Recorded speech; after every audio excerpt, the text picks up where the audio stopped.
Dear student of class third, जो हमारा chapter चल रहा है आवर बॉडी पार्ट्स, यानी हमारे बॉडी के जो हम अलग अलग बॉडी पार्ट्स के बारे में या फिर जो हम ऑर्गन्स कह सकते हैं उस बारे में जो हम पढ़ रहे हैं। तो उसमें हम आगे जो हमारे पार्ट्स दिए हुए हैं, तो आज हम क्या करेंगे, उन पार्ट्स के बारे में रीड करेंगे, उनके छोटे छोटे डायग्राम्स देखेंगे, तो और इससे हमें उनके बारे में क्लैरिटी आएगी। ईयर्स, तो हम सबसे पहले ईयर्स के बारे में पढ़ते हैं, जो हमारे पेज नंबर 11 पे गिवन है। इसकी फर्स्ट हेडिंग है ईयर्स।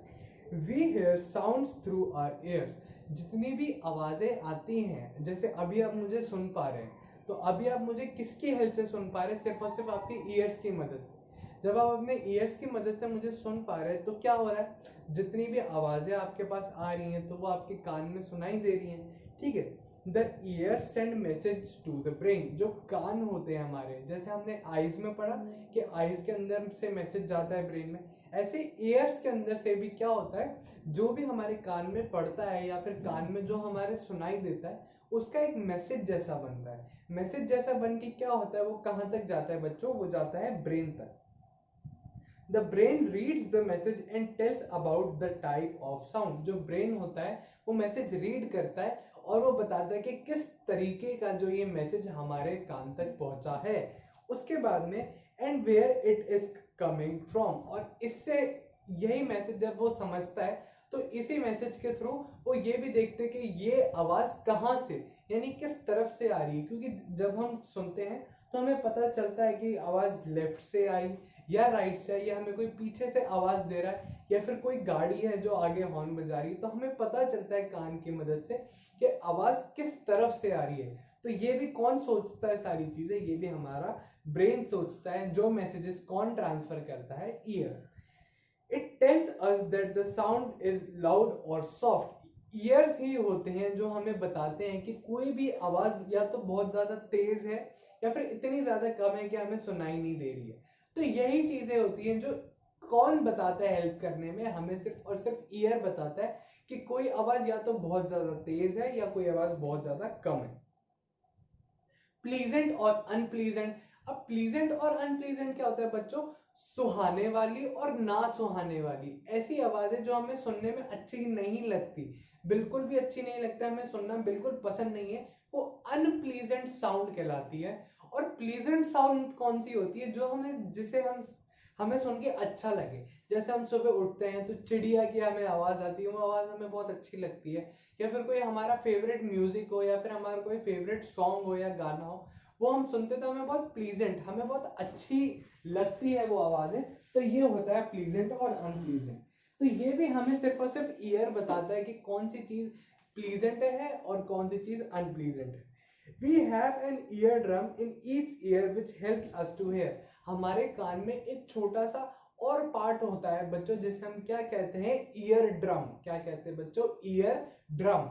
तो ईयर ड्रम जो होता है वो ही सबसे ज्यादा सुनने में, हमें जो आवाज सारी कैच करता है वो ही हमें सबसे ज्यादा हेल्प करता है। We would not poke anything like pencil stick in our ears। आपको बच्चों हमेशा ध्यान रखना चाहिए कि कभी भी आप लोग अपने कान में किसी भी तरीके की शार्प ऑब्जेक्ट या तो फिर पेंसिल, स्टिक, पेन, ऐसी कोई भी चीज अपने कान के अंदर ना डालें। क्यों? क्योंकि ये बहुत ज्यादा हार्मफुल हो सकता है। ईयर भी एक काफी सेंसिटिव बॉडी ऑर्गन होता है। इसके बाद में बच्चों knows.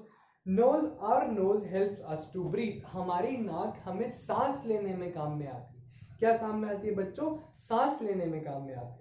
We can not survive without breathing. हम बिना सांस लिए जिंदा नहीं रह सकते।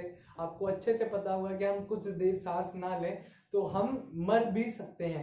तो हम बिना सांस लिए जिंदा नहीं रह सकते। It also helps us to smell. हमें जितनी भी खुशबू आती है, बदबू आती है, जितनी भी स्मेल हमें आती है, वो सब किसके थ्रू आती है बच्चों? सिर्फ और सिर्फ नोज के थ्रू आती है। हम नोज के थ्रू ही पहचानते हैं कि कोई हम जो चीज सूंघ रहे हैं वो अच्छी है, बुरी है, या किस तरीके की वो खुशबू या बदबू है। ठीक है। उसके साथ में on smelling a message send to brain. यही होता है, हर ऑर्गन अपनी चीज इकट्ठी करता है और दिमाग तक भेजता है। नोज भी यही करती है कि वो स्मेल लेती है, मैसेज जैसा बनाती है और वो ब्रेन को ट्रांसफर कर देती है, यानी ब्रेन को भेज देती है। The brain reads the message and help us to identify the smell. अब हमारा जो ब्रेन होता है वो उस चीज को रीड करता है, हमारा ब्रेन उसको समझता है और हमको बताता है कि ये जो हमने खुशबू ली है या फिर जो हमें स्मेल आई है वो अच्छी है, बुरी है, किस तरीके की वो स्मेल है। उसके बाद में we should not put our finger, pen pencil, जैसा हमने सोचा कि हमें बिल्कुल भी फिंगर, पेन, पेंसिल, स्टिक ऐसी किसी भी चीज को नोज में इंसर्ट करना नहीं चाहिए, यानी नोज में हमें ऐसी किसी भी चीज को नहीं डालना चाहिए जो शार्प हो, या फिर कोई भी ऐसी चीज हमें नोज में इंसर्ट नहीं करनी चाहिए। ठीक है, अब इसके बाद सीधा हमें क्या दिया हुआ है बच्चों, हमें दिया हुआ है neck. The neck joints our head with the rest of our body. जो हमारी गर्दन होती है, आपने देखा जो हमारी गर्दन होती है ना बच्चों, ये हमारे बॉडी को और हमारे हेड को जोड़ के रखती है। यही वो पार्ट है जो क्या करता है, हमारे हेड को यानी हमारे सर को और हमारी पूरी बॉडी को एक दूसरे से जोड़ता है। ठीक है, इसके बाद में क्या, it supports the weight of our head. हमारे सर का वजन, हमारे पूरे सर का वजन किस पे होता है बच्चों, हमारी नेक पे, हमारी गर्दन पे सारा वजन होता है हमारे पूरे सर का। It help us our head to move left, right, upward और डाउनवर्ड। यही हमको हेल्प करती है लेफ्ट राइट, यानी जब भी हम लेफ्ट घूमते हैं, हम हमारी गर्दन को राइट करते हैं अपवर्ड और डाउनवर्ड डायरेक्शन में, यही हमको हेल्प करता है हमारे हेड को ये चारों डायरेक्शन में ले जाने में। ठीक है, तो ये हमें नेक के बारे में दिया हुआ है। और इसके बाद में हम पढ़ते हैं chest. It is the part of our body between the neck and abdomen. ये हमारे नेक से लेके नीचे तक आता है, और अब्डोमेन जैसे मैंने आपको बताया था चेस्ट से नीचे का, यानी यहाँ से नीचे का सारा हिस्सा अब्डोमेन कहलाता है। तो अब्डोमेन से ऊपर वाला हिस्सा और नेक से नीचे वाला हिस्सा, तो पूरा ये पार्ट क्या कहलाता है बच्चों, चेस्ट। ठीक है, several organ like lungs, heart are located inside chest. बहुत सारे अलग अलग तरीके के ऑर्गन जो एकदम इंपॉर्टेंट ऑर्गन है, जैसे हमारे लंग्स और हमारे हार्ट, ये कहाँ लोकेटेड होते हैं, ये कहाँ होते हैं, ये हमारे बॉडी के किस पार्ट में होते हैं, ये होते हैं हमारे चेस्ट में। तो जो आज हमने तीन चीजें पढ़ी, हम छोटा सा उसका डायग्राम जैसा देख लेते हैं। जैसे ये है हमारे ईयर का डायग्राम, ये है हमारे नोज का डायग्राम, ठीक है, ये है हमारी नेक और ये है हमारा चेस्ट। तो ये चीजें हैं बच्चों जो हमको आज समझनी थी। तो आई होप आपको अच्छे समझ में आया होगा, और इसके आगे का हम पढ़ेंगे नेक्स्ट क्लास।